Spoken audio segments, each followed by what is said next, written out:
नमस्कार, आपण बघत आहात वुमेन्स 24 चॅनल। आज केरळमधून एक धक्कादायक बातमी। राष्ट्रपती द्रौपदी मुर्मू यांच्यासोबत मोठी दुर्घटना होता टळली। हेलिकॉप्टर उतरताच हेलिपॅड कसले। प्रवास सुरक्षित का नाही?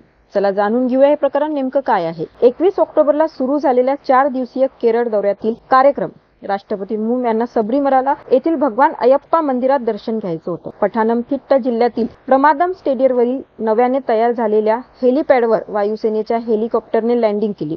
तेव्हा अचानक हेलिपॅडचा भाग खचला। राष्ट्रपती उतरल्या होत्या, पण हेलिकॉप्टरची चाकं ओल्या कॉन्क्रीटमध्ये अटकली। सुदैवाने राष्ट्रपती आणि इतर सर्वजण सुखरूप। घटनास्थळी उपस्थित पोलीस आणि अग्निशमन दलाच्या जवानांनी हेलिकॉप्टर धक्के देत बाहेर काढले। एका व्हिडिओमध्ये हे दिसतंय, पण हे कसं शक्य? नवीन कॉन्क्रीट पूर्णपणे कोरडं झालं नव्हतं आणि हेलिकॉप्टरची पूर्ण ताकद पेलली नव्हती। सुरुवातीला निलक्कल येथे उतरण्याचं ठरलं होतं, पण खराब हवामानामुळे ठिकाण बदललं। तरीही ही घटना सुरक्षा यंत्रणेवर प्रश्नचिन्ह उपस्थित करते। राष्ट्रपतीच्या दौऱ्यासाठी तयारी अपुऱ्या का? हेलिपॅडची तपासणी का झाली नाही? प्रवाशांसाठी, स्त्रियांसाठी सुरक्षितता प्राधान्य का नाही? केरळ सरकार आणि केंद्र काय म्हणतात? तुम्हाला काय वाटते? कमेंटमध्ये नक्की कळवा आणि अशा घडामोडीसाठी बघत रहा वुमेन्स 24 चॅनल।